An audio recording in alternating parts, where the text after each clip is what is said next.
আসসালামু আলাইকুম রহমতুল্লাহ। প্রিয় দিনী ভাই বোনেরা, আজকে আমরা জানবো আল্লাহর কাছে সবচেয়ে বড় অপরাধ কোনটি। আমরা যে অপরাধ করি, যে গুনাহ করি, এই গুনাহের মধ্যে সবচেয়ে বড় গুনাহ, সবচেয়ে বড় অপরাধ কোনটি?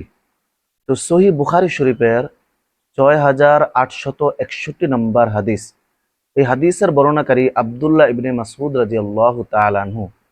তো তিনি নবীজিকে জিজ্ঞাসা করলেন, ইয়া রাসূলুল্লাহ, ইয়া হাবিবাল্লাহ, আমরা যে গুনাহ করি, অপরাধ করি, এর চেয়ে সবচেয়ে বড় অপরাধ কোনটি? তখন আল্লাহর হাবিব রাসূলুল্লাহ সাল্লাল্লাহু আলাইহি ওয়াসাল্লাম বললেন, সবচেয়ে বড় অপরাধ হলো আল্লাহর সাথে শিরিক করা, আল্লাহর সাথে কাউকে শিরিক করা। তো শিরিকের কিছু উদাহরণ আপনাদেরকে দিব। আগে হাদিসটা শেষ করি, তারপর আপনাদেরকে শিরিকের কিছু উদাহরণ দিব ইনশাআল্লাহ।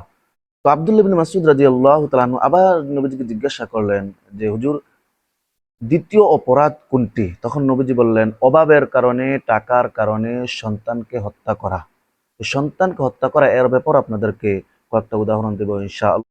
নবীজিকে আবার জিজ্ঞাসা করা হলো যে, তৃতীয় অপরাধ কোনটি, সবচেয়ে বড় তৃতীয় অপরাধ কোনটি?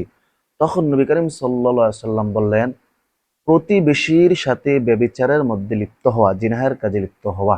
তো এক নম্বরে বলেছিলাম সবচেয়ে বড় অপরাধ হচ্ছে আল্লাহর সাথে কাউকে শিরিক করা।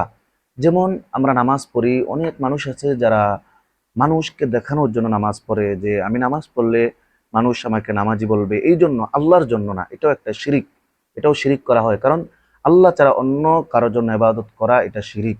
এই জন্য আমরা অবশ্যই ইবাদত বন্দেগী আল্লাহর জন্য করব। এবং অনেক মানুষ আসে দান সদকা করে মানুষকে দেখানোর জন্য, যে মানুষ আমাকে দানশীল বলবে। আবার অনেকে হজ করে মানুষকে দেখানোর জন্য, মানুষ আমাকে হাজী সাহেব বলবে। এরকম ভাবে মানুষ ইবাদত বন্দেগীর মধ্যে বেশিরভাগ শিরিক করে ফেলে। আল্লাহর সাথে শিরিক করা এটা খুবই ভয়ঙ্কর, খুবই কঠিন, মারাত্মক একটা বিষয়। এই জন্য নবীজি হাদিসের মধ্যে বলেছেন, যারা শিরিক করে তাদের কবর থেকে আযাব শুরু হয়, কবর থেকে তাদের আযাব শুরু হয়, এবং হাসরের ময়দানও তাদের ফায়সাল হয়, তারা জাহান্নামী।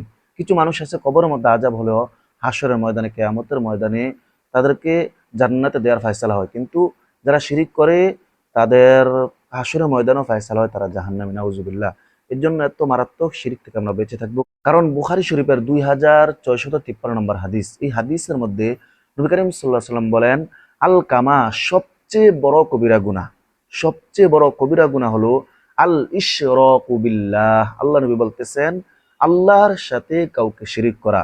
এই হাদিসের 2 নম্বরে নবীজি বলতেছেন, পিতা মাতার নাফরমানি করা। 2 নাম্বার বড় অপরাধ হলো পিতা মাতার সাথে নাফরমানি করা। 3 নম্বরে আল্লাহ নবী বলতেছেন এই হাদিসের মধ্যে, কাউকে অন্যায়ভাবে হত্যা করা। 3 নম্বর অপরাধ হলো কাউকে অন্যায়ভাবে হত্যা করা।